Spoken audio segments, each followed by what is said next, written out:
Great. Thank you so much, Maria.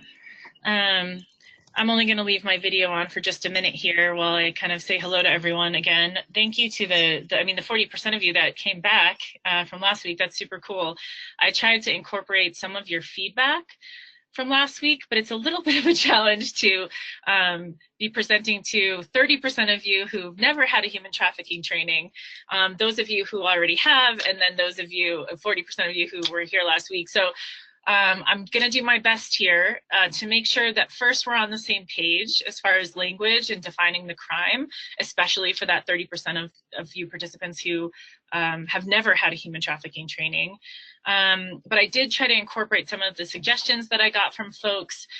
We just had a really kind of large degree of variability of people who've got experience with trafficking. One person who actually got their master's degree in human trafficking, and to the far end of the other far end of the scale. So a little bit of this will be review, but for those of you who were here last week, probably, I'm just guessing, only about 30% of it is review, and the rest will be new. So I hope that kind of suits everybody. That's my goal. So I'm gonna get started now. I'm gonna turn off my video so you don't have to see me anymore and you can just concentrate on the slides here. So yeah, thank you so much for taking the time out today. My name is Karen Napolitano and I'm the Research and Training Manager for the Laboratory to Combat Human Trafficking. So we are a Denver-based organization, nonprofit. We've been around since 2005. Here working in the Denver area, but we're a statewide organization.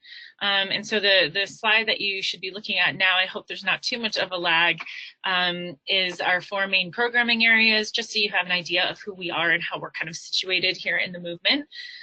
So like I said, we've been around since 2005, which is pretty much the beginning of the human trafficking movement in Colorado. That's when we first passed legislation identifying and defining the crime of human trafficking here in Colorado. And only 5 years after we did it on a national and international scale. So our main programming areas are training and education, and that's exactly what I'm doing here today. We have trained around 32,000 individuals since we started in 2005, and over the last couple of years, we've specifically been focusing on those working in child welfare or parallel issues, and those working in healthcare. And the reason for that is that those two sectors in particular have a high likelihood of identifying or coming into contact with the victim of trafficking during their trafficking situation. And also data tells us that most of those individuals also haven't been trained necessarily on how to respond when that does happen in their setting. So that's our training and education program right now. Research and action is another main one of our programming areas. And so we really believe that we should be looking at trafficking as kind of a community issue where trafficking looks different in each community. Even here in Colorado, trafficking is going to present differently in Alamosa, in Yuma, as it's going to in Denver, Grand Junction, or Fort Collins. And so we really go into communities and we talk to professionals and survivors in those communities on what they've experienced and what resources are available so that we can make that information available statewide. We run the 24/7 human trafficking hotline. That number is here, and I'll give it to you again later in the presentation. But we definitely want to make sure that those of you on this call today have that phone number in your cell phones, and that you recognize it as a resource for you in your work. We answer 24/7. It's human trafficking experts that can answer your questions, make referrals to one of our 289 referral agencies across the state, or potentially report a tip to our trusted and trained law enforcement officers. And our last programming area is leadership development. That is a leadership program for both kind of traditional academic interns as well as survivors and people with lived experiences to be more kind of actively and substantially, sustainably invested in the movement itself, the human trafficking movement itself. So today's goals, a couple of them are the same. The first two are the same as last week, which are reviewing trafficking definitions and vulnerabilities, and becoming familiar with Colorado-specific examples of trafficking cases. So last week we really focused on youth. This will be more focused on adult trafficking, both labor and sex. And we are going to still focus on vulnerabilities, the kinds of things that make individuals vulnerable to potential exploitation. We'll try to focus a little bit less on definitions and more on vulnerabilities so that people are kind of understanding how this might present to you in your work. We will go through some red flags and behavioral cues. We're going to talk about the importance of a trauma-informed response. So more than just being trauma-informed, but how to change your practice to be more responsive to those things that you've learned in your trauma-informed trainings. And then we'll talk about your role as a provider and the importance of establishing protocols. And I'll leave some time for questions at the end, as I did last time. What is human trafficking? This is a really big question. And so I want to, as I mentioned at the very beginning, I want to make sure that we all have a shared language on this issue, especially for those of you who've never had a trafficking training. So we will talk a little bit about how this crime kind of came into our purview at an international, national, and state level. So we first defined human trafficking in the year 2000. So that was with the Palermo Protocol at the international level. Before that, it was the same crime still existed, right? A form of modern slavery existed forever since the beginning of humans. People were being exploited, but we defined it before 2000. It was usually being called things like forced migration or forced prostitution, forced sex work. And in the year 2000, we really put a framework around it. We did the same thing in the year 2000 in the United States. So we wrote the TVPA, the Trafficking Victims Protection Act, in that same year in the year 2000. This definition that I've just put up, and I hope my screen is keeping up with you, is kind of the easiest definition that I can give you. So it's the one that you can remember as opposed to the 3-page one that's in the Palermo Protocol. So human trafficking is a severe form of exploitation for labor, which includes sex through the use of force, fraud, or coercion. So the international definition included sex as a form of labor. The ILO in 2017 published numbers estimating about 40 million individuals currently in human trafficking now in the world. And 25 million of those in forced labor, which includes sex trafficking. The key here is force, fraud, and coercion. Force, fraud, or coercion need to be present for it to be human trafficking. If there's no force, fraud, or coercion, then we're probably talking about some other but maybe related crime. And then, as I mentioned, that same year, in the year 2000, we wrote the TVPA in the United States, the Trafficking Victims Protection Act. And we parsed out the definition into these 3 categories. So I'll just spend a little bit of time here for the new folks on the call, talking about how we parse this out in the US. So while the international definition includes sex as a form of labor, we in the US said that actually we want to separate those two, sex trafficking and labor trafficking, and we want to further separate them into the category of those under the age of 18 involved in commercial sex acts and those 18 and over involved in commercial sex acts. And the first thing you'll notice about these first 2 categories is that we didn't use the terms force, fraud, and coercion in the first one. And that's because we decided as a society that those under the age of 18 involved in commercial sex don't have the cognitive ability to consent. So we said anyone under the age of 18, therefore involved in commercial sex acts, is by definition a victim of human trafficking, regardless of how they self-identify. In other words, if someone says, no one's forcing me to do this, I chose this, they should still be considered a victim of human trafficking, as we as a society decided those under the age of 18 don't have that cognitive ability to consent. So a few important things to note here about this definition. One is the commercial piece. So commercial means exchanging anything of value. So it doesn't necessarily mean money. It could be, of course, but it could also be exchanging protection or drugs or a bus ticket, a place to stay for the night, some food. So trading anything of value qualifies as commercial.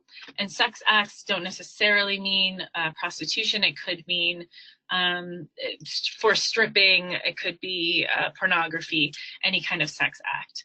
And then we said those over the age of 18 involved in commercial sex acts do have to prove that they were forced, frauded, or coerced into participating in that commercial sex act in order to be considered a victim. In other words, in order to not be charged for selling commercial sex. So those over the age of 18 involved in commercial sex do need to prove that force, fraud, or coercion. And it is important to note like how that definition changes for those under the age of 18 and then kind of, you know, a few days later who become 18 and then have that onus of responsibility. It is rather challenging to prove force, fraud, or coercion. Sometimes not. Sometimes it's easier to prove, physical force especially. But you can kind of picture how proving that you were fraudulently kind of fraudulently promised something and given something else, or coerced through threats of violence against a family member, for example, is difficult to prove. And so we do have that affecting kind of our numbers, as often when individuals are arrested, even when law enforcement does recognize that someone may have been trafficked, they have a hard time proving it, and so someone may be charged with another crime even though it's kind of known that they were trafficking. And then the third category are those forced to perform labor, and we did say that anyone 18 under or over 18 does have to prove force, fraud, or coercion for it to be labor trafficking. And then you'll see a little note at the bottom here that this is not limited to those who are foreign-born adults or females. That's just a little shout out to some of the myths, some of the things that we tend to think about when we think about trafficking. We often think that it's someone coming from somewhere else, from someone who's foreign-born or someone who's a foreign national. It's definitely not the case. We have tons of domestic trafficking here in Colorado. And I use vague words like tons because we really don't have good numbers. People generally don't self-identify as a victim of trafficking. And for some of the reasons I've already mentioned and that I'll continue to mention throughout this presentation, we don't have good numbers on people being charged. Law enforcement officers, child welfare workers, and healthcare workers are just now starting to get trained on this crime, and so aren't really necessarily recognizing it when it presents in their setting. And so we're really at the tip of the iceberg as far as kind of numbers and data. It's certainly not limited to just adults. It's youth and adults. Here in Colorado, we've had very, very young individuals identified as trafficking survivors or potential victims. And the oldest victim that we identified here in Colorado was 71 years old. And it's certainly not limited to those who are identified as female. We see all genders represented. We see the LGBTQ population overrepresented in our survivor population here in Colorado. But we see males in sex trafficking, and we see females in labor trafficking. So kind of trying to buck some of those stereotypes here today. So let's talk a little bit through force, fraud, and coercion. Force is kind of easy to picture. It's that physical assault or sexual assault, physical confinement or isolation. But much more frequently, what we see are individuals that are frauded or coerced into a situation, and then force is used in conjunction with that. So it's not usually kind of that snatched off the street scenario that we see in a lot of the movies. People don't necessarily have to be transported anywhere. They may be trafficked out of their own home in Aurora by a family member and never leave their home in Aurora, right? And so what we're seeing is usually a grooming process. Generally, people know their trafficker. That's a really important message I want to get across because it surprises a lot of people. So generally, someone knows their trafficker. Usually, the data will say more than 50%. But I've heard, well, in my experience working in trafficking, it's much higher than that. Where the trafficker is a family member or a family friend, it's a loved one, it's a romantic partner, or it's an employer. generally speaking, and there's some kind of coercion being used against the victim. So maybe a fraudulent employment situation, maybe broken promises, it may be threats against a family member, it may be threats of deportation, it may be threats of revealing a secret, something that they don't want anyone else to know. It could be kind of using an unequal power dynamic, like a parental relationship, or like a school relationship where it's a teacher. So someone in the community that has more power than the individual being trafficked usually is kind of enforcing that coercion or fraud.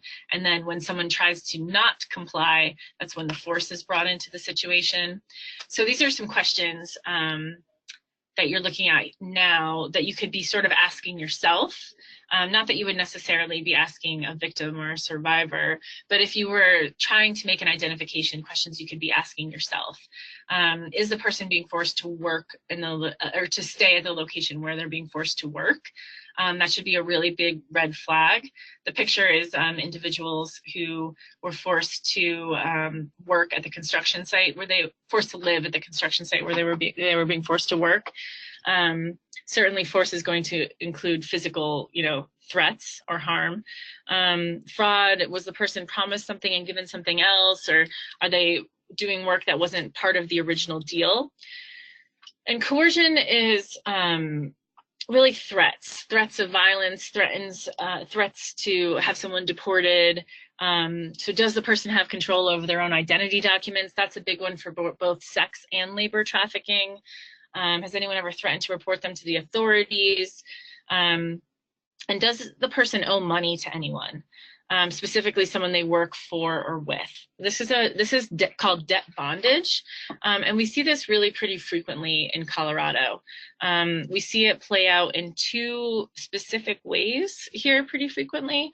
The first one has to do with this job description that you guys are seeing on the slide. It says part-time job, $10 to $40 an hour, no transportation, no problem, must be 14 years or older, adults welcome, nightly bonuses, weekly paychecks, team environment, call today, start tomorrow. Once you start paying attention, you'll probably start seeing these signs all over the city.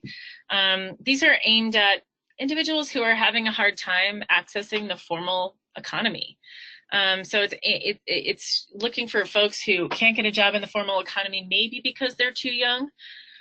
Often it is focused on youth, but we're not necessarily only talking about youth under the age of 18, right? When we talk about youth, we're talking about all the way up to age 25. So what technically are considered adults. Maybe those individuals have a criminal history and can't get a job for that reason. Or they have a drug abuse situation and they can't get a job for that reason. So anyone who can't access the formal economy is going to be the target of these kinds of scams. Often these are sales crews, so magazine sales crews or cleaning supply sales crews. And they'll be in locations with a high street population, 16th Street Mall, for example. But this picture was taken right outside my office in 5 Points in Denver. So the scenario that plays out here is usually that these individuals are picked up wherever they've called from, trained, and then taken outside of their community. So that may be, if they're picked up in Denver, they may be taken to Colorado Springs or to Cheyenne or somewhere close by that they can drive to. So they're picked up, they're trained, they're transported, they're put up in hotels, and they're given food, all the time kind of accruing a debt that they didn't really know that they were accruing. And once they get to their destination outside of their community, they're told they have this debt, they have to work it off, and then they're given kind of unreasonable quotas in order to kind of keep them in their debt situation. So they're not able to get out of debt, and they're kind of continuously accruing more debt. That's not to say that every magazine salesperson is being trafficked, but we've had a lot of examples of exploitation within that population. And the other way that we see debt bondage play out is when a smuggling situation can turn into a trafficking situation. So again, with some of this myth-busting theme, we do often hear of smuggling and trafficking conflated, people using those two terms interchangeably. And I really want to stress that those are two very different crimes. When someone is smuggled across an international border, they are committing a crime against a border. It's illegal to come in without proper documentation. So someone will pay someone to smuggle them across the border, let's say from Mexico, and once they get across the border, they've been smuggled, and that situation is then over. A smuggling situation can sometimes turn into a trafficking situation, but definitely doesn't always, when the smuggler enforces either a fraudulent promise, or says that they have a higher debt than they had originally promised. So maybe they had originally charged the person $1,000 to smuggle them across the border, but once they get across the border, they say, you know, that actually took an extra week, and I had to house and feed you for that extra week, and now you owe me another $500, and if you don't have that to pay, I can take you to a place where you can work it off. They're brought to Colorado, potentially to a restaurant or a construction site or a meat packing plant or a farm or a ranch, and they're told that they have to live at that location while they work off their debt, again, accruing more debt, and not being able to get out of that situation. So another example of debt bondage. Often those individuals have an even higher chance of not reporting or a potential exploitation because they are in the country illegally. The person who brought them there knows that. Usually they're going to have control over their identity documents. Maybe that person doesn't know their rights and doesn't speak the language here. And so there's just a lot of other factors and kind of vulnerabilities that are influencing their ability to report this kind of exploitation. So again, smuggling can sometimes turn into trafficking, but definitely doesn't always. And it's important that we're kind of recognizing that as we see those two crimes conflated pretty frequently. So I'm going to talk through these push and pull factors. And for those of you who are here last week, don't worry, this is almost the last slide that I'll be repeating. So some of the push and pull factors, the things that are pushing folks into kind of vulnerable situations, and the things that are pulling them into potential exploitative situations here. So I want to stress with this slide that individuals that end up in trafficking situations aren't deviants, and they're not stupid, and it's not that they're making bad choices, it's that they don't have a lot of choices because of kind of the card that life has dealt them, and they're choosing between, you know, a rock and a hard place, to use a metaphor, and somebody's kind of willing and watching out for the potential to exploit that vulnerability. So if somebody's got a history of abuse, for example, if they're a youth they were a youth in the child welfare system who'd experienced a lot of domestic violence in the home, and they've run away from home, they've probably been moved around to several different locations, and they've just got a skewed version of what a healthy relationship looks like. We often tend to think of this individual as a youth, but I really want us all to remember that, you know, youth grow up.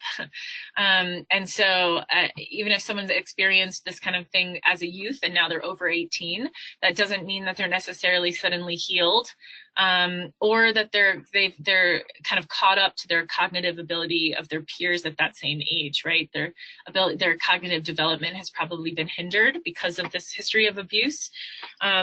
And it's very much human nature to be looking for a relationship. So if someone's got a skewed version of what a healthy relationship looks like, and someone leans in and says, you know, I want to have a relationship with you, you're beautiful, I want to take care of you, or so it could be a romantic relationship, or it could just be kind of a parental role or a mentorship role where it's kind of like, come with me, I'll show you the ropes, I'll be your mentor, you can stay at my place, whatever.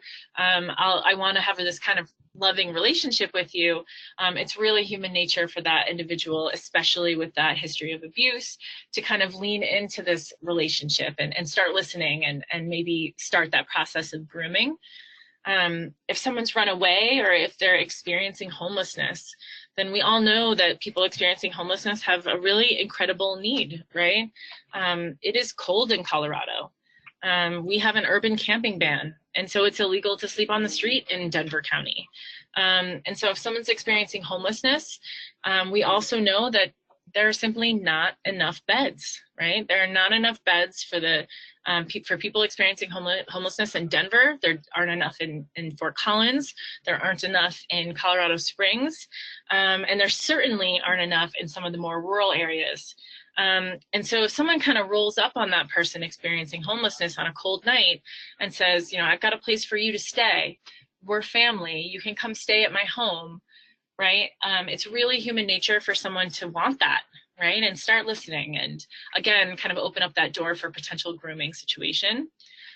Or if someone's experiencing economic vulnerability, if they've got a history of felonies, or they've got they're undocumented, or a family member is, or maybe they're under the age of 16 and they can't find a job in the formal economy, and someone offers income, right?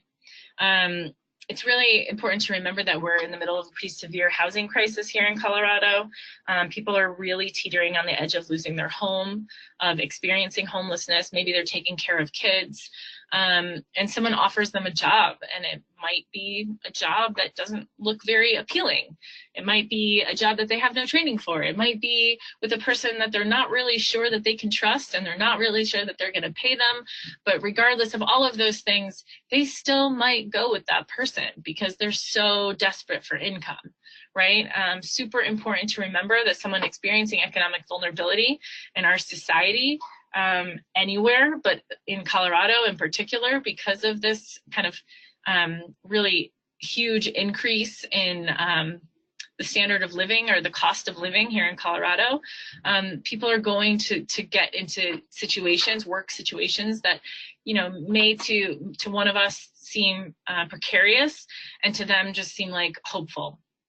If someone has a marginalized identity, I mean, that could be a number of things. That could be an immigrant from a community that speaks another language or has a very different kind of culture than what we're seeing in Denver, and they're really just looking for acceptance. And so we can see this pretty frequently with youth, maybe someone who's transgender, or again, someone who's speaking a language that isn't often spoken, and someone offers that acceptance. We see a lot of grooming or potential recruitment on the internet with this kind of situation, where someone offers that acceptance, and it really may be the first time that that individual has ever heard that, right? I accept you for exactly who you are. I love you for exactly who you are.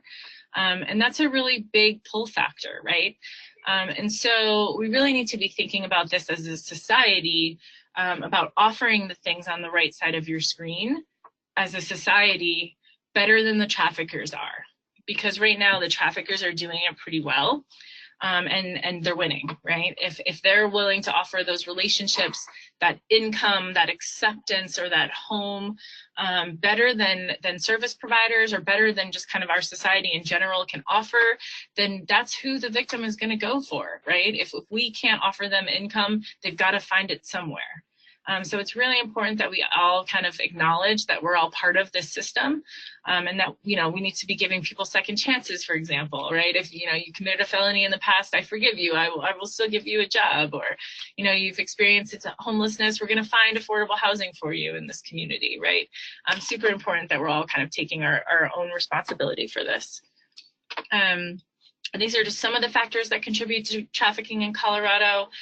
These first three bullets here, agriculture and ranching, tourism and ski resorts, or construction, we see these are all kind of low income, high turnover industries. We've got a high percentage of immigrants working in these industries. I'll give an example here of a few of these.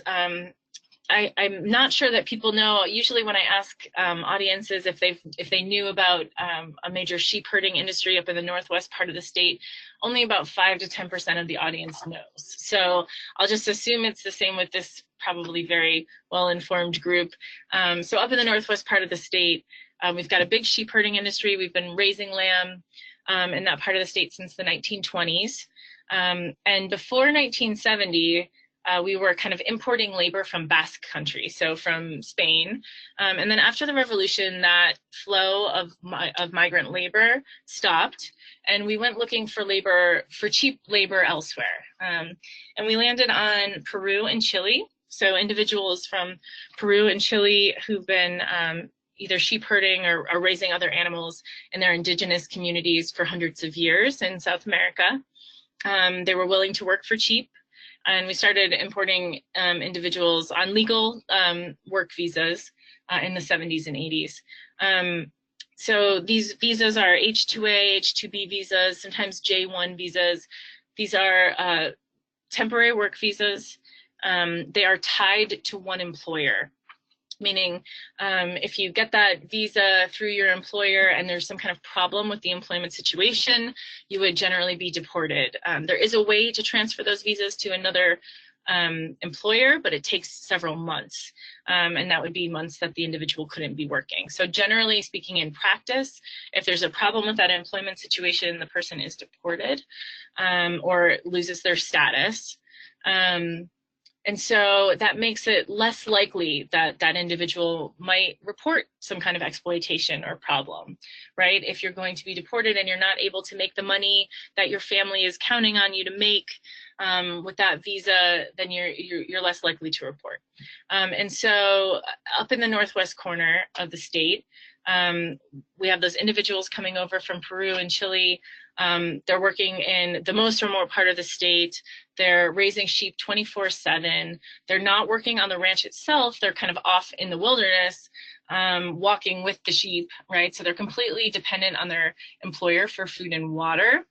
They speak a language called Quechua, which is an indigenous language and is nothing like Spanish, has nothing to do with Spanish. And so they are in a place where their cell phones probably wouldn't work if they had one. They probably don't have one, but even if they did, I'm not sure who they would call, since they speak a language that almost nobody speaks here in Colorado. There's a couple of individuals who speak Quechua, but I only know of a couple. And so we can see how that could potentially be setting someone up for exploitation. I want to be careful to say that, not everyone raising lamb in the northwest part of the state is being trafficked, by no means. However, we've had several cases of exploitation. And you can see how all of these different layers of vulnerability could be setting people up for that potential exploitation. Tourism and ski resorts, we've got a heck of a lot of it here in Colorado. And a lot of these communities are really dependent on migrant labor to support the tourism and ski resorts. So I'm from Frisco, Colorado. It's up near Copper Mountain and Breckenridge. And in Frisco, we're about 40% immigrants in our community, many first generation. And so you want to be thinking about kind of who's making your beds, right? Who's cleaning your sheets? Who's cooking the food? Are they documented? Are they being paid properly? Are they working overtime and not getting paid? Kind of these pieces of exploitation that could potentially lead to trafficking. We've had 2 cases recently up in Summit County that affected me partially because I'm from there. One was an individual from Mexico, female. She was being held as a domestic servant in a home, the second home of a wealthy couple. Whose house was in Frisco, and she was their domestic servant. She wasn't allowed to leave the house. She didn't leave the house for about 8 months. She hadn't been paid in that long as well. They were feeding her, but she wasn't allowed to leave and she wasn't being paid. There was another example in Keystone recently where 2 men were pimping out underage girls out of a Airbnb to tourists at Keystone. And, presumably the tourists didn't know, they weren't necessarily looking for under 18 individuals. They were sex buyers. So they weren't traffickers themselves, but these individuals were being trafficked and sold for sex against their will. So those are just kind of 2 examples that hit close to home for me. We see it in the construction industry. We see it in restaurants here in the Denver area. We had 2 individuals from Japan that came over on J1 visas to work at a fancy sushi restaurant here in Denver. They were forced to live at that restaurant, not allowed to leave, working shockingly long hours and getting paid very, very little. And they didn't speak any English. And the owner of the restaurant was holding on to their visas. And they really just didn't know their rights. And this went on for several months before they were discovered.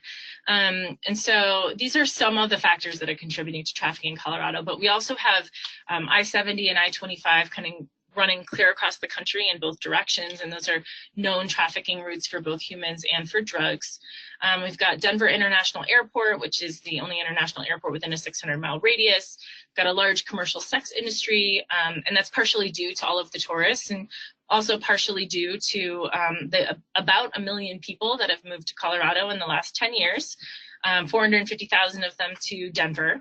And we've just got massive immigration influxes. About 22% of our workforce in some of these industries like construction are immigrants here in Colorado. I'm gonna play this really brief video here. Oops. I can't find my pointer. Where is it? Okay. Sorry. I'm gonna play this video now. And this is a potential labor trafficking situation.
So that was just a little kind of, example of the kinds of labor exploitation that we see pretty frequently in Colorado, actually, where someone is in that debt bonded situation that I was mentioning before.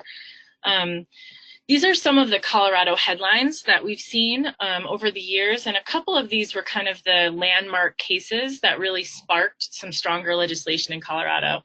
So as I mentioned at the very beginning, we wrote our first legislation in Colorado in 2005, and that was in response to the TVPA that was written in 2000, the federal legislation. The federal legislation mandated that all states write state legislation. And so it was kind of a reactionary type of legislation, right? We hadn't identified any cases in the state at that point. It was more like theoretical, like, okay, the federal government says that we need to react to this, and so we're going to create a framework for it. But according to all of the law enforcement officers I've spoken to over the years working in this crime, that legislation really didn't have any teeth. It didn't have any mandates. It didn't have any funding. And the language of the legislation itself was very vague. And so it was really unenforceable. So between 2005 and 2013, we only had 2 trafficking cases that were brought under that state legislation. We did have a couple of federal cases as well during that time, and those were the impetus for a much stronger legislation that was written in Colorado in 2014. So we call that kind of the second generation Colorado human trafficking legislation. And this history of the legislation is one of your handouts, by the way. And so I'm just going to talk through a couple of these cases here. The first one is that Fields of Fear for Colorado illegal farm laborers. That case was brought forward in 2008. It was individuals from Mexico who were brought over to work on an organic family farm here in Colorado. It was up in Hudson, which is like the northeast part of the state for those who aren't familiar. That organic family farm advertised on NPR. They distributed food boxes. I used to buy them myself. And they hired a middleman or recruiter to recruit labor for them. And that's very common. That's not like a strange thing to do. That individual was originally, or was Mexican American, and went back to the part of Mexico that he was from to recruit labor from his hometown. He brought individuals over to the US to work on this farm. Some were documented, some were not. Once they got here, you know, they were promised a certain amount of pay, they were promised a certain living standard, and then they were forced to live in what you can see pictured here in the upper right-hand corner of your screen, in squalid conditions, working shockingly long hours with very little food or water. They were staying in this place. It had a tall chain link fence surrounding the house. They were locked in at night. The recruiter stayed in a trailer right next to the place. He always carried a gun, and he walked the fields while they were working, letting everyone know that he was in charge and that he kind of had that gun with him. He also knew where the family members of the victims lived, as he was from that village as well, and threatened the lives of the family members. He had their identity papers with them, and the visas of those who were here legally were tied to that employment situation. This went on for many months. The way that these individuals got out of their situation was they were allowed to go to church. And so I want to use this as an example of, you know, people are kind of physically locked in sometimes, but sometimes that psychological coercion is so powerful that they can still allow these victims to go to church, for example, in this example, every week, assuming that they're still not going to report, right? And that went on for a long time. It was the nuns who actually identified the situation for themselves and not someone asking for help. So the nuns got these individuals some help.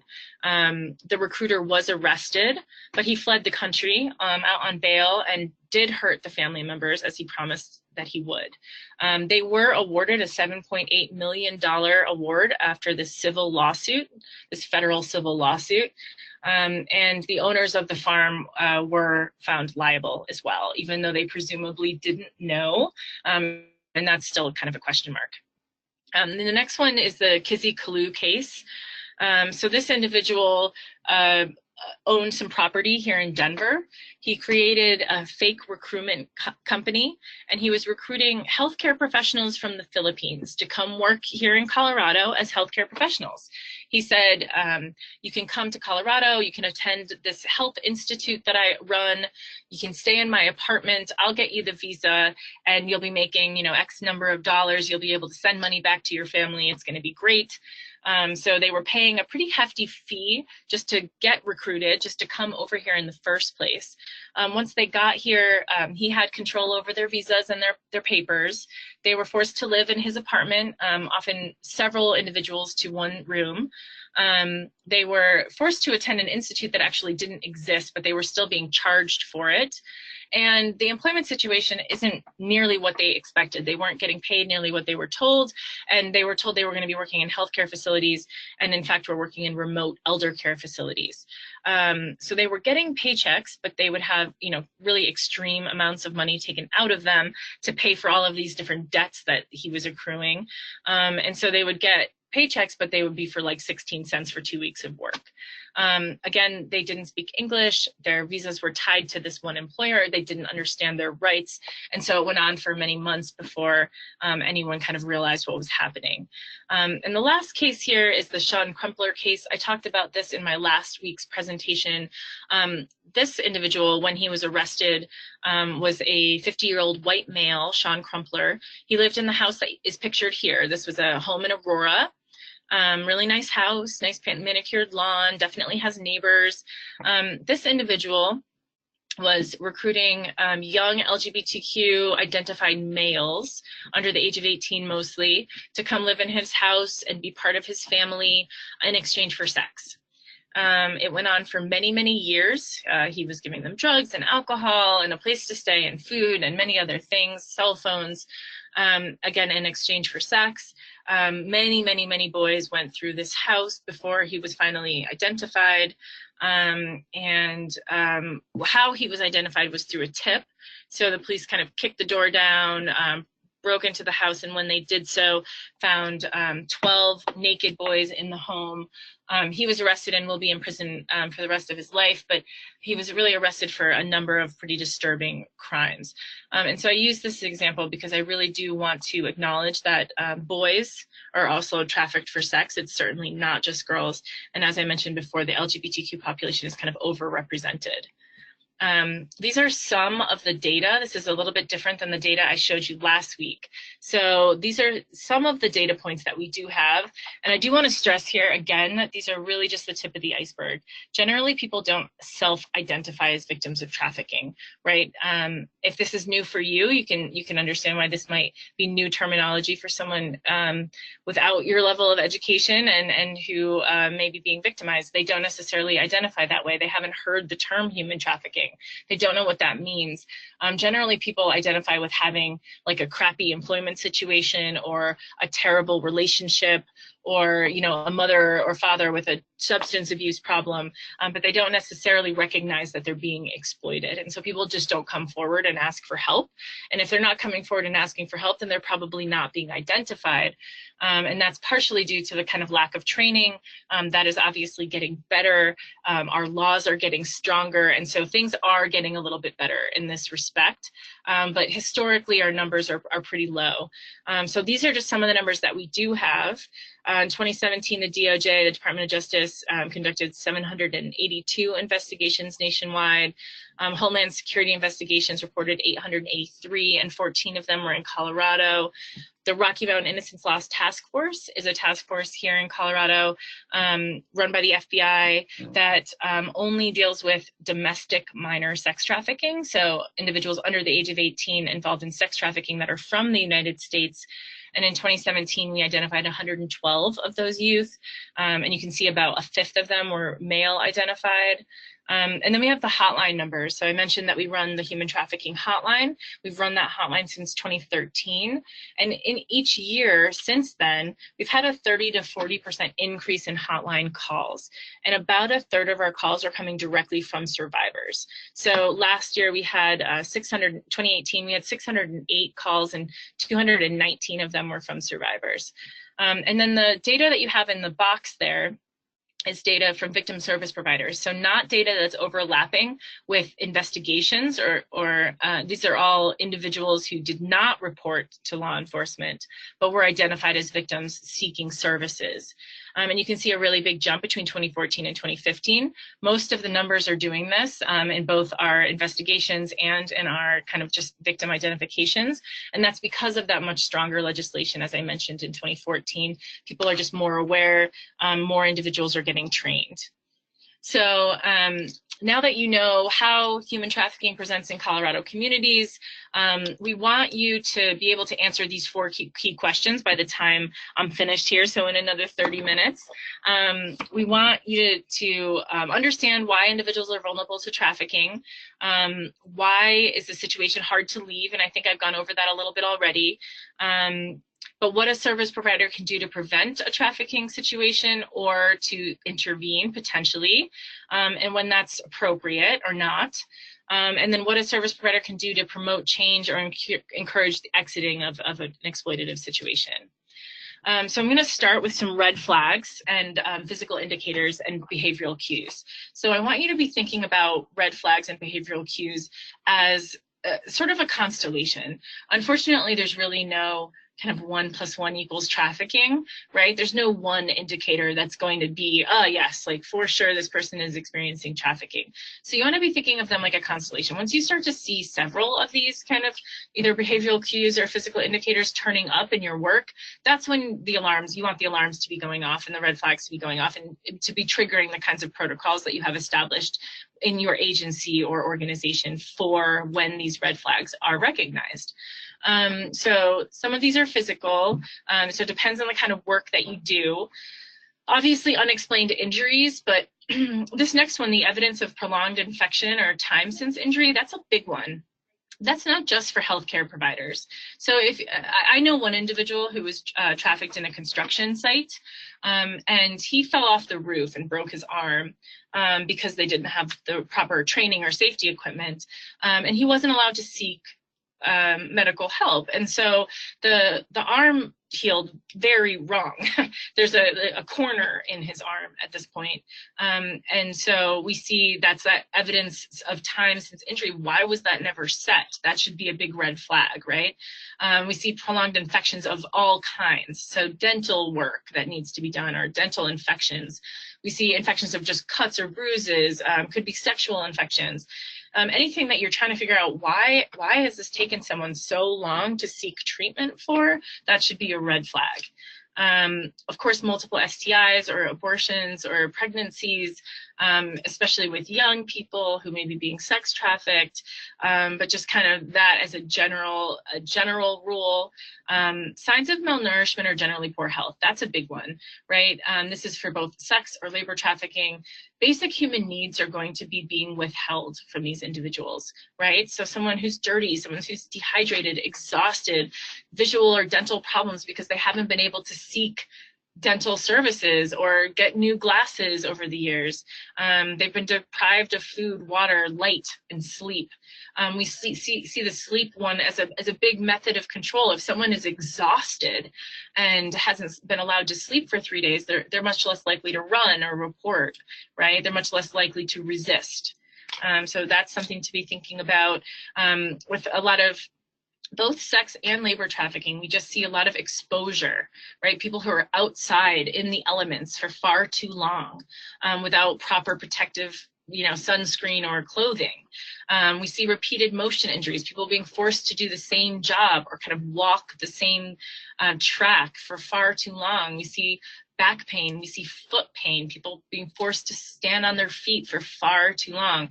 Cardiovascular respiratory problems, or really just problems like with exposure to chemicals, right? If someone doesn't have proper safety equipment and they're breathing in chemicals, this can cause respiratory problems. It can cause skin infections or irritations. It can cause eye infections or eye irritations.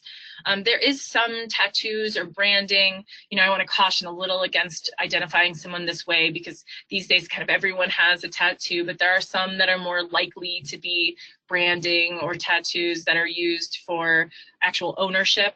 The addiction to drugs or alcohol here, that's a really big one to point out. So there are many different ways that drugs or alcohol are going to be implemented into a trafficking situation. So someone could already be a user, and we're seeing an increase with the opioid crisis of individuals actually being recruited outside of a drug rehabilitation center or from inside a drug rehabilitation center being recruited. Because those individuals have a substance use problem, they're more malleable. If you already are addicted to a substance, that substance can be used against you, right? I'll give you the substance you're addicted to if you do this thing for me, or I'll front this to you and now you owe it to me, right? Or I'll withhold it from you and now you'll do what I say so that I give it back. Or I'll plant it on you and I'll say, if you report anything, I'll call the police and you have drugs on you and you'll get arrested, right? And then the final one, the way that drugs and alcohol can be kind of included in the situation is just that we see overwhelmingly that individuals who are experiencing exploitation are using drugs and alcohol to numb the pain of their experience. So we really see drugs embedded into this trafficking experience pretty frequently. Some other behavioral indicators here. If someone doesn't know where they are or where they're staying, someone just claims to be just visiting but doesn't even really know where they're visiting from or going to, someone who doesn't know where their address of where they're staying or the name of the hotel where they're staying or the friend's house where they're staying, these should all be pretty big red flags, especially if it's like a young person and you can't figure out how they even have the means to be traveling, that should be a big red flag. Numerous inconsistencies can be a number of things, right? We know that trauma affects the brain in many different ways, and I talked a little bit about that in the last training. One of the ways trauma affects our brain is that it doesn't allow us to remember things in a linear way. And so inconsistencies can sometimes feel like lying to someone who's who's listening to the story and hearing inconsistencies. But really, we want to keep in mind that this may be a result of trauma. Someone may not be able to remember details, or they're not remembering things in a linear fashion. But it could also be that someone's been groomed to not trust you, right? You're a victim service provider of some kind, or law enforcement officer of some kind, and someone's been groomed not to trust you. Or they haven't even been groomed, but they just have a lack of trust in institutions, right? So their trafficker might be saying, you can't trust them, they're gonna take you away from me, they're gonna arrest you, you know, you were doing X, Y, and Z illegal things, they're gonna know, they're gonna put you in jail, don't trust them. Or, you know, that's been their experience, is that, you know, they were being trafficked all through their youth, and the child welfare system missed it, and the education system missed it, and they went to the hospital a bunch of times and they missed it. And so they just don't have a lack of they just have a lack of trust in systems in general. And to them, you're no different, right? And so there's inconsistencies because maybe they are purposefully lying. And so just something to be thinking about when someone sounds like they may be making something up. There might be a lot of other things behind that. Why are they making something up, right? Big one is someone claiming to speak for or on behalf of the victim.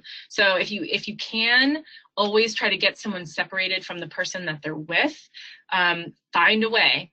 Ask someone to go do a favor for you. Ask someone to go fill out paperwork. Take them into a separate room to go, you know, send someone on a wild goose chase to go find ice somewhere where there's no ice machine. I mean, it doesn't really matter. Just find a way to interview that person alone. And especially if they're speaking another language, you need to make sure that you're getting an interpreter. If they don't have any type of legal documentation, or if someone else has control over their identity documents, that should be a really big red flag. We see that true for both labor and sex trafficking. The sex trafficking survivors that I've known, their pimps have always held on to their IDs. Sure, for youth, having relationships with older unexplained adults, but we, again, don't want you to be jumping to conclusions.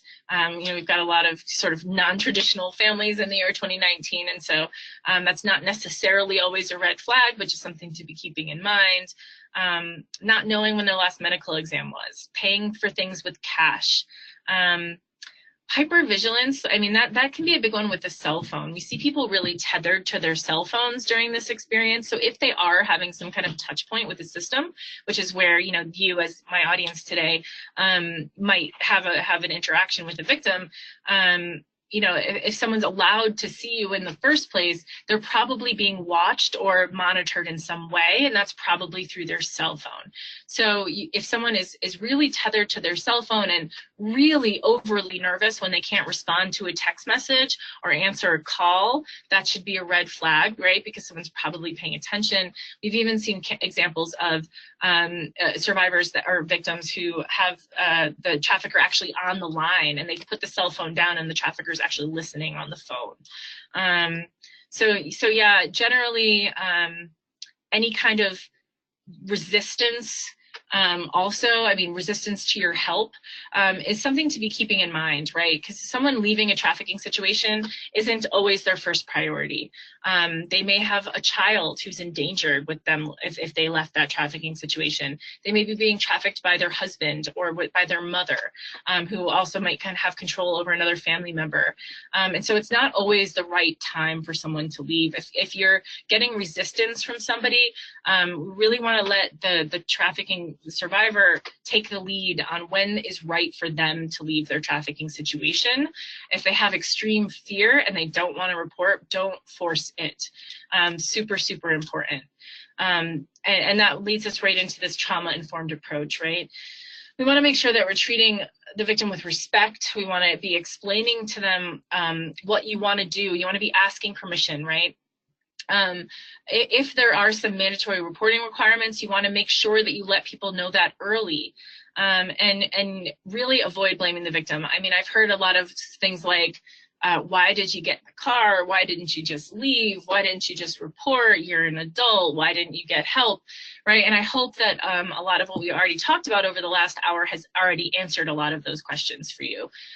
This coercion and the fraud that gets people kind of into these situations really does limit their ability to seek help, and blaming them for their own victimization isn't really going to get you very far, right? So making sure that you're asking permission, explaining what you want to do, what you can do, being really upfront about what you are allowed to do, what your limitations are, so that that person knows that they're not being lied to. What we can provide for survivors is a safe place, right? And if we're lying to them or we're exaggerating our ability, if we're not asking permission, then they're not going to feel safe. And if they're not feeling safe, they're likely not going to trust us enough to disclose. So it's really super important that we are always asking permission, actively resisting re-traumatization, right? And integrating the knowledge about trauma into our policies, procedures, and practices, right? Recognizing the signs and symptoms is one thing, and I think a lot of people have already had trauma training, right? We've all got, like, trauma informed is kind of a buzzword now. But what are you going to do with that, right? How are you actually going to change your practice so that your practice is trauma responsive, and not just that you know that people experience trauma and what happens to the brain, but how are you going to change your practice? And that's going to be different for everybody. That's going to be different for all the different types of work that we know that all of you do. But I'll give you some examples. I mean, I know one teacher who works in a situation with a lot of youth have been traumatized. And what she has in the back of her classroom is a teepee. I mean, this is for young children, I admit, but it's a teepee where youth know that they can get up and go into the teepee when they've been triggered by something. They can take a nap, they can lay down, or they can listen and continue with the lesson. But it's just a safe place for them to go into a little bit of a darker, safer place. I know therapists who pop popcorn and are cognizant of what kind of smells they have permeating the room. It may be as simple as leaving your door open or asking permission to close the door. Not everybody wants to be in a confined space with the door closed. Maybe that's where they were last victimized, and maybe that's going to trigger them. So just as simple as saying, can I close the door? Or would you prefer for me to leave it open? Gives them some choice, and that might be the first time they've had choice over something for a long time. And also lets them know that you respect their choice, and that you're listening and paying attention. Maybe it's having another service provider in the room. Maybe they don't want to be alone with you. Maybe it has something to do with your gender. Maybe they were victimized by somebody of your gender, and so maybe you invite someone of a different gender into the space with you. You never really know what someone's trigger is going to be. So it's also important to know some really simple grounding questions in case someone is triggered, right? So you can kind of Google this, and I'll be happy to give people some resources for grounding techniques. But it's really about examining the 5 senses, right? You know, sight, sound, touch. So if somebody is triggered by something unintentionally in one of your practices, it can be as simple as just asking someone a question like, would you like a glass of water? Or would you like a blanket? Are you cold? You know, let's just talk about the weather. Let's just talk about, you know, let's just talk about some team, you know, let's talk about the avalanche. Kind of changing the subject is a little bit of diversion tactic, but also asking them something more tactile, like, you know, would you like to hold on to this ball, you know, like a stress ball or something like that, something that's going to get their mind off of whatever is triggering them, and kind of bring them back into the moment, into being one-on-one with you. Super important. I kind of hate the word empower, but we want to be giving power back to survivors. We want to make sure that we're allowing them to be part of their own recovery instead of us imposing what we think their recovery should look like onto them, right? That's super, super important because, again, they've had that autonomy taken away from them for so long and haven't been given those choices. So we want to make sure we're re-empowering survivors. We're asking them for permission to do things. We're letting them know if we do have mandatory reporting requirements well in advance, right? So that they can make the decision about what they want to report to us, so that they can make the decision about if it's time for them to disclose or not, right? So we're going to be utilizing harm reduction techniques, and there's a note in here about valuing self-care as well for you as individuals. what we know is that a lack of trauma-informed institutions leads to a punishment of trauma behaviors, right? If you think that someone's lying to you, it's kind of human nature to get a little mad about that. Like, I'm here to help, and you're lying to me, right? And so if we're recognizing, instead of punishing that behavior or kind of closing someone off because we think they're lying, maybe we need to be asking, you know, why might someone be lying to me, instead of punishing that behavior? Why is someone not showing up for their meetings with me? Not punishing them for not showing up with the meetings, right? What have I done? How can I change my practice to make it more welcoming for that person? How can I be more flexible? Maybe it's hard for someone to be here on Mondays, and even though that's the only day that I'm in my office, maybe I need to be more flexible because Mondays just are never going to work for this person. Maybe I need to stay a little bit later so they can get here after work, or whatever it is, right? We really are seeing examples of individuals really missing it when we are punishing these kind of trauma behaviors, or really not recognizing trauma when it's right in front of us. And this is just one really interesting report, the Sexual Abuse to Prison Pipeline. It's a story about girls in the juvenile justice system and how many of them are really being punished for their trauma behaviors. So we see this study reported that 31% of the youth in this juvenile justice system that they were studying had been sexually abused. And 45% had 5 or more ACEs. So those are adverse childhood experiences. For those who were on my call last week, you already know what those are. For those of you who don't, it's a really amazing study, the Adverse Childhood Experience Study, looking at different experiences that youth had that lead to trauma, basically. And we know that we're seeing here that 45% of those in the juvenile justice system, girls in the juvenile justice system, had 5 or more ACEs, right? So they're acting out of their because of their trauma, and they're being punished for it. They're ending up in the juvenile justice system. And then we know from many, many studies that they're much more likely to end up in the criminal justice system as adults as well. So we really need to be recognizing this trauma before it manifests into behaviors that are going to land someone in prison, right? We need to be treating the trauma and not punishing these trauma behaviors. Very quickly, I just want to go over trauma bonds, but I think probably most people are familiar with Stockholm Syndrome. I want people to know that Stockholm Syndrome and these kinds of traumatic bonding is very, very common in a trafficking situation as well. And so it's a complex relationship, and people are using intermittent rewards and punishments. I know an example of a pimp who would only let the girls under his control use 2 squares of toilet paper. It sounds very trivial, right? But it's a really great way to illustrate to the people in your control that you have control over everything, right? Down to how many squares of toilet paper someone uses.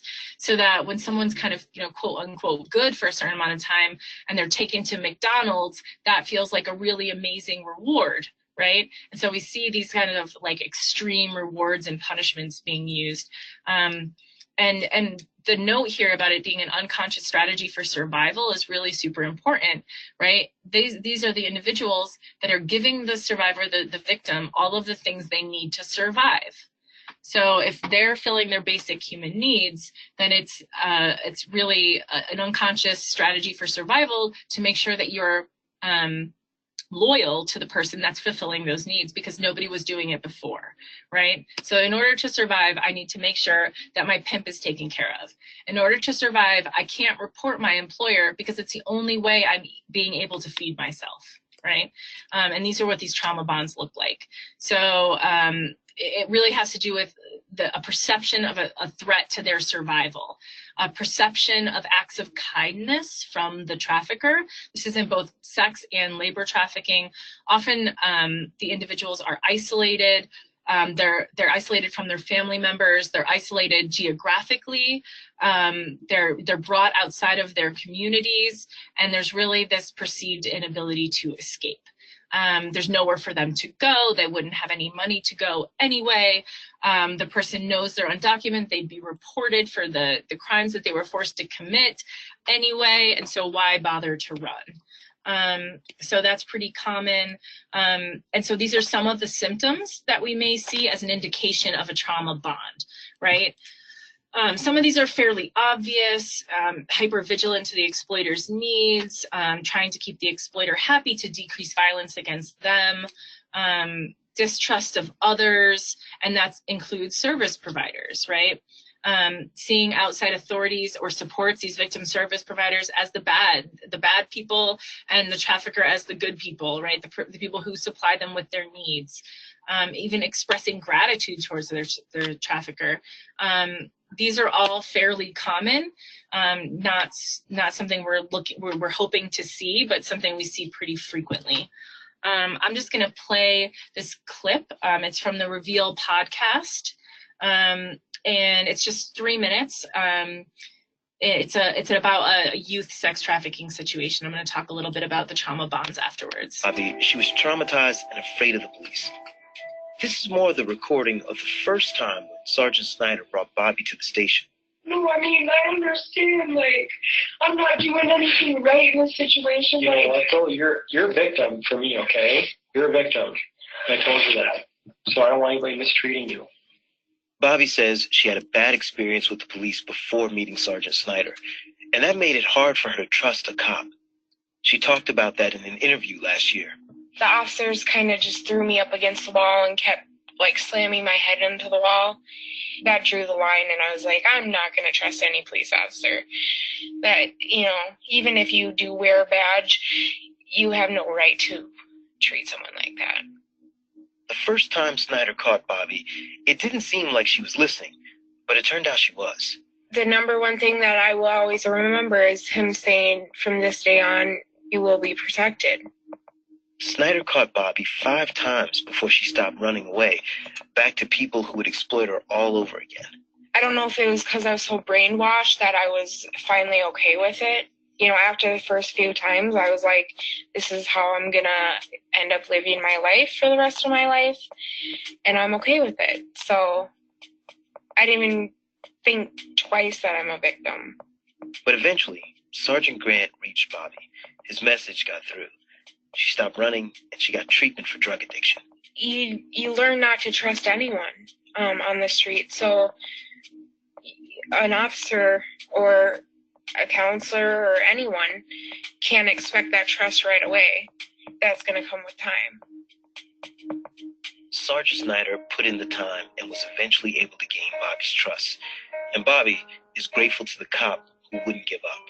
His heart was so big, and at that point in my life, that's all I needed, and that's all I was looking for from day one, is love and a big heart, and I saw that with him. So honestly, I don't know why I opened up, but I did. Sergeant Snyder uses what he's learned to help others fight sex trafficking. He trains law enforcement and attorneys around the country and is a frequent speaker at events like this one at a suburban high school. Victims are incredibly resourceful, and Bobby Larson ran away from Eau Claire Academy within a period of 1 hour. She ran away in an orange jumpsuit that said Eau Claire Academy on the back of it. Within 1 hour, she'd met a woman who gave her money so that she could buy clothes. She got a phone from somebody, got on a chat line, met a guy she'd never talked to before, and convinced him to drive from St. Paul to Eau Claire to pick her and her friend up and drive back to Minneapolis. I can't even get my kid to put the dirty dishes in the sink, okay? And they accomplished all that in an hour. When we checked in with Bobby Jo Larson last year, she'd been out of prostitution and drug-free for around 2 years. She'd done a lot of thinking about what had made her so vulnerable to being trafficked. Partly, it was that she wanted to get high and because she wanted to get out of group homes and treatment centers. But she wanted something else, too. In a way, I felt really beautiful that all these guys are paying to, you know, get services from me, or the pimps. I thought at the time they loved me. So even though I've always had a really good, loving family, I was adopted at a young age. So that was something I also struggled with. Like, why did my parents give up on me and not love me, my biological parents? Bobby, she was traumatized. Sorry. Yeah, you heard a lot of things in there. I think it's really key to talk about the number of times that she went back in this situation, right? I want to stress that recidivism is part of the healing process. Just like in domestic violence, people are often going back to their trafficker or to a trafficking situation. So as a service provider, it's super important that we recognize that as part of the process of healing, and not be, again, punishing those trauma behaviors. So you heard how that law enforcement officer in this case recognized that this person was a victim, treated them as such, was patient, were flexible, and finally, the safety of knowing that they were there to help allowed her to disclose. Maybe not exactly when the law enforcement officer wanted her to, right? I think that's it's super hard for all of us, right? We all get into these helping professions because we want to help. And we just want to say, no, like, leave, get out of there. Why are you going back, right? But if we do that, we're going to lose the person. So super, super important to recognize that recidivism is part of it, that people have those trauma bonds, to be patient, to be flexible, to be that safe place, so that when somebody is finally ready to come out of their situation, that we can be there to help that. So we want to make sure that you have a procedure that you've determined in advance about what you're going to do when someone presents in your setting. Remember that victims may not understand the term human trafficking. So if you tell them they're a victim of human trafficking, that may mean nothing to them. People have a lot of misconceptions about what human trafficking is. And so, you know, if you're telling somebody who's a domestic servant that they're a victim of human trafficking, they might not know what the heck you're talking about, right? We want to make sure that we know that, you know, there are traffickers out there. This is a crime and there is criminal activity. And so you want to be sure that if there is an intervention planned, that someone may either suffer retribution from their trafficker if it doesn't go as planned, or that you could be in danger as well. I make sure that you have these kinds of questions already ready, you know, these kinds of protocols already at the ready for you to make these kinds of interventions within your systems. I know we all work for kind of different types of organizations and agencies. So you're going to have to come up with a protocol that works for your organization or agency. And I am going to give you some resources for helping create those protocols in just a minute. You do want to make sure to minimize re-traumatization, to not make people keep retelling their story. That's super, super important. So your role as a provider is to understand not to re-traumatize victims, establish that trust, respect the victim's choices, have a plan in place, hopefully, for that individual, again, depending on the kind of work that you do, and recognize that your goal is not to gain disclosure, right? But is to provide support and potentially medical treatment, depending on what you do for work. But you must know your resources. You must know that not any one agency or organization is going to be able to support a victim in their entirety. So there are tons of resources out in our community, and I want to tell you more about those, but definitely the biggest way to plug into those is by calling the Human Trafficking Hotline. So you want to balance out the power in your clinical settings, allow them to make their choices, allow them to, you know, make their own safety plan, allow them the flexibility of recovery. Let's see, I've talked about some of these already. Make sure to limit to review the limits of your confidentiality. That's super, super important. And generally what we want to do is shift from what's wrong with you or why did you do that to what happened to you. Why this behavior? Not I'm mad at you for having this traumatic response, but why are you having this traumatic response? So victims may deny that they're a victim. They may be afraid of you or what may happen. They may be distracted. Report and trust are essential. They may have memory loss, and this may take several interviews. You don't expect full disclosure right away. If you do begin to pick up on red flags, that's when it's time to start asking questions. Yes, you want to trust your instincts, but you also want to know your own comfort level. So we always say you want to mirror the language of the person that you're speaking to, but not if you don't know how, right? You don't want to be mirroring street language that you don't understand, because then you just sound silly. So try to find someone else that might be able to have that conversation with the person. Know your own comfort level. If you're uncomfortable, find another or appropriate provider. Don't make assumptions. You know, don't talk badly about the potential perpetrator, because it's very likely that that person has traumatically bonded to that perpetrator. And you talking badly about them is just going to make them mad or make them sad or not trust you.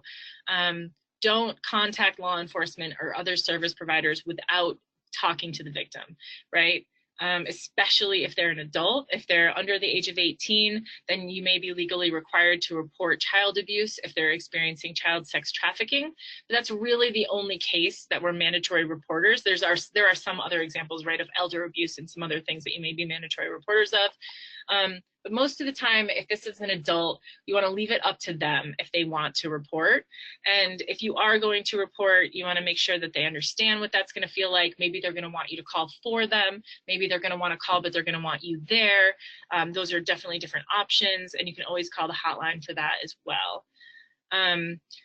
You can utilize any kind of motivational interviewing training that you've had to kind of elicit some of these responses. I mean, if you are trying to dig in and getting to know whether or not somebody has experienced exploitation, you can use these motivational interviewing techniques, and that's really a whole other training onto itself. But the idea is the resolution of ambivalence. So kind of leading someone to recognize their own exploitation within their situation. So you're motivating them to change from within by asking kind of leading questions. That's the fundamental of motivational interviewing, right? It's going to be the client's task to articulate and to resolve their own ambivalence to the situation, and just trying to persuade them is probably not going to be very effective. So readiness to change is not a trait, but is a fluctuating product of interpersonal interaction. So I'm going to talk about those stages of change here in just a second, but you want to be using open-ended questions. You want to be affirming, so recognizing the client's strengths, like, wow, you know, it's so amazing that you're here today. Like, I am so grateful that you made it here today. Let's talk about how we're going to get you back here in a month, right? Reflective listening is reflecting back on what they told you. This is what I heard you say. And you know what, I actually heard you say something like that last week. What do you think about that, right? And summarizing, right? This is what I heard you say today. This is what we're going to do with it. This is the plan for next week or next month. Is there anything else you want to add? Is there something I missed? Did I get that right? Right? That's a really good way to kind of summarize. And this last piece here is just that the model of change. The really super important to recognize that this model of change is true for anything. So changing any kind of behavior that we would consider kind of problematic, there's a pre-contemplation stage where people have no intention of changing their behavior. There's a contemplation change where they're aware that a problem exists, but they have no commitment to changing it. And then the preparation stage where they may actually take an action. And then there's an action, there's maintenance of that action, and then there's relapse. Relapse is part of the process. So depending on where you find somebody in this stage, they may or not be ready to change. And you just deciding that you want them to change is not going to make them more ready. So it's important to have this model in front of you and kind of recognize where the client is in this model so that you can help elicit or kind of move them forward through these different ways of getting to an actual action to change, right? This last one here is about power dynamics. It's really interesting, I think, to look at this and see what a service provider and a trafficker both have to offer. As you can see, they're the same. And so the only thing that we can offer that's different to a client is autonomy. I really hope that's one thing that you take away from this talk today, is offering people that autonomy is super, super important. And it's the only thing that we can do differently from the trafficker, right? Is allow them part of that change and empower them to make that change themselves. So I'm just gonna leave us on, well, I'll show you first these additional resources for protocol development, but I can send these out to you as well. You're going to have all of these slides. Super important to get those protocols set in your department, in your agency, in your organization, so that when someone does present, and I promise you they will, that you're not kind of scrambling. And just have this number in your phone. 1-866-455-5075.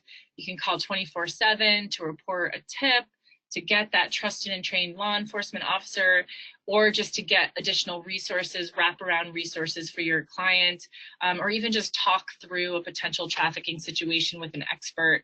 Maybe you're not really sure, but you want to talk out through a situation. So we're mandatory reporters of only child sex trafficking. The rest we are not mandatory reporters of, and we can have these conversations with you in a confidential way. These are just all of the different needs that we can provide through our referrals, just so you have those on here. And sorry that I brought us right down to the last minute here. Maybe I can take a couple of seconds here to answer some questions. Yeah, so no questions have come in so far, but feel free to type those in really quickly. As folks are doing that, Kara, is there anything else that you'd like to share with folks, or have folks think about, again, as they're typing or as they're thinking about their questions? Yeah, the last slide that I have here is a little bit about the response. I do want folks to know that there are, and actually when I made this slide, it was a few months ago, and since then we've had a couple of additional anti-trafficking task forces. So there are 17 and now 19 anti-trafficking task forces across the state. As you can see, a lot of them are concentrated in Denver, but there are different ways to plug into this movement. So different ways to learn more. A great resource is to go onto the Colorado Human Trafficking Council website. That's our mandated state-run governor's council that was mandated by that 2014 legislation. And they have on that website, again, that's the Colorado Human Trafficking Council's website. They have all of the different meetings from all of the different task forces and their calendar, so you can kind of plug in wherever you're located in the state. There's one forming in Durango and one forming in Yuma right now. That's where those two additional locations are.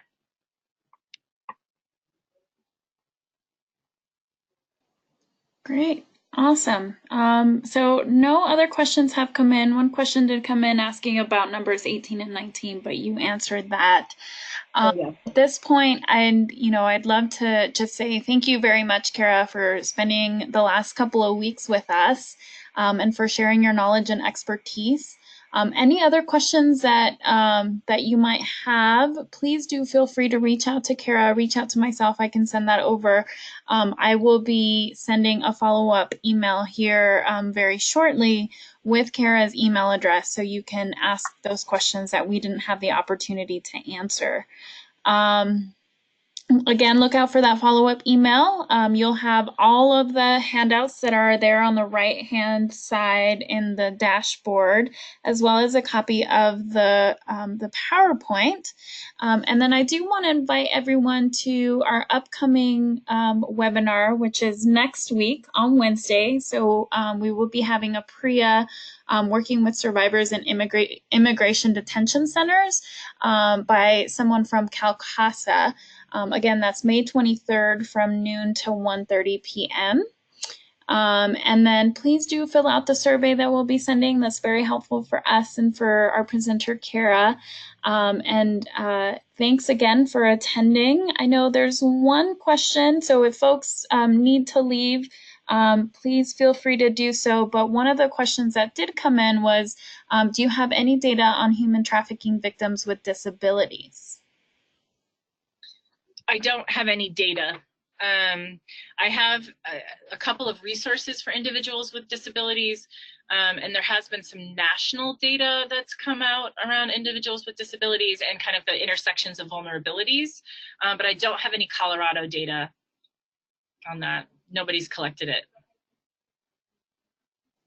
Great, thanks, Kara. And I think that's the only question that's come in. Again, any other questions that you might have, feel free to send those up in an email.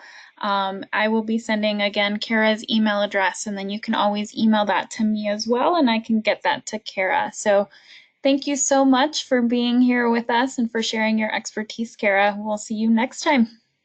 Thanks so much for having me.